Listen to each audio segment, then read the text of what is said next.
Welcome back to the channel.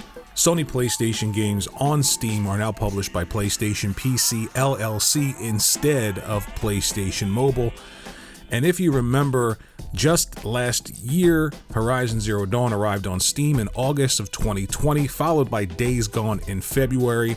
Sony's also bringing God of War to PC, of course, January 14th, and the remastered Uncharted Legacy of Thieves collection at some point in early 2022. Sony's head of PlayStation Studios, Herman Hull, said in June that Sony was still early on in its PC plans. Quote, "I want to emphasize that PlayStation will remain the best place to play our PlayStation Studio titles at launch." Now, why rename an entire division, PlayStation Mobile to PlayStation PC? This is an indication that Sony is absolutely bringing a lot more titles to the PC and eventually day and date releases to the PC. Now, this does not mean that every single gamer out there who's been a console gamer is all of a sudden going to change their spending habits, buy a PC, stick it underneath their 70-inch television, deal with the Windows blue screen of death, antivirus software, and the bevy of other issues that PC gamers have to deal with. Please don't tell me in the comment section that it's just as easy as console gaming. It's much easier now than it ever has been, but it is not as easy as the plug-and-play experience of a console. It is not going to change spending habits of consumers. What will drive growth is great content. If you have great content, then users on the PC are going to play it. Users on your console are going to stick with it to play it. And curiously, PCs with the I/O throughput of the PlayStation 5 will be around in about 2 years, and that's right around the time that those PlayStation exclusives that take advantage fully of the PlayStation 5 hardware will start releasing. So, confirming Microsoft's strategy, okay. Again, you need the good content in order for it to be successful, and I think Sony has it.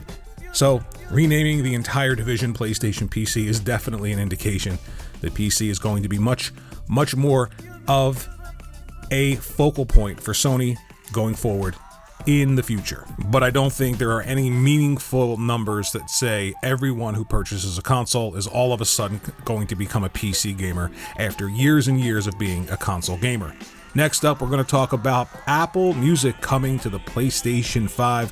A native app will appear on the PlayStation 5, and if you are an Apple Music subscriber, you can listen to your music, or you can subscribe right from the PlayStation 5. A really cool feature is that if you are listening to music while you're playing a game, there is an algorithm in place that will actually select music that matches the type of game you're playing. So think back to the original Xbox when you could put together custom soundtracks, and if you knew you were going to play something like Brute Force, you can pick really hardcore music to go along with that gameplay style. This algorithm will do that for you and instantaneously select tracks that match the game that you're playing. This is just another feature being added to the PlayStation 5, ancillary to gaming, that actually ties into gaming in some sort of way. I thought it was cool.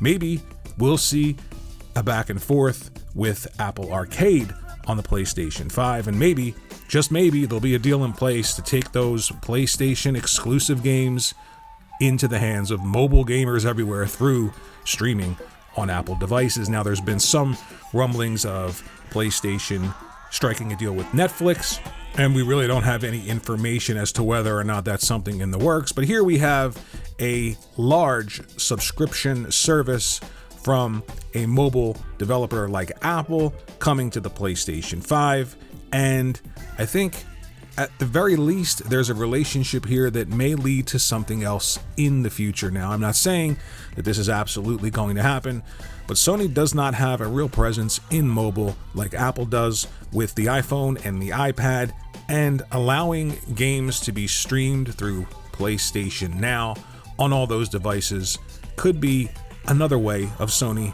getting into the hands of some people who want to play some of those games.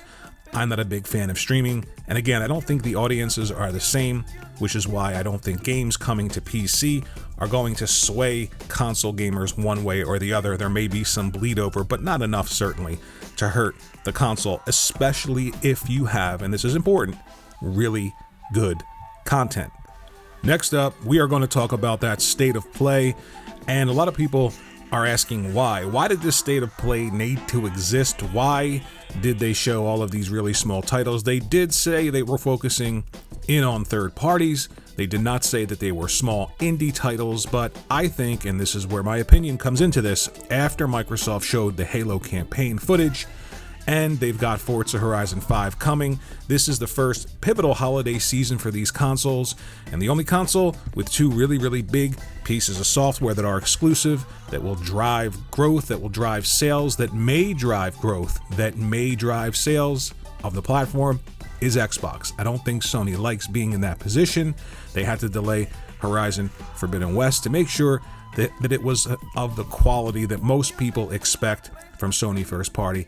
But again, I think they threw this together, and I'm not saying that these small indie developers don't deserve their time in the sun, because they do. They absolutely do deserve to be featured. But a lot of these games could have been put together in a very small YouTube video on Sony's YouTube channel, or even just left in a blog post. The biggest title was the new Star Ocean, and again, that is a third-party title. It's coming to the Xbox as well.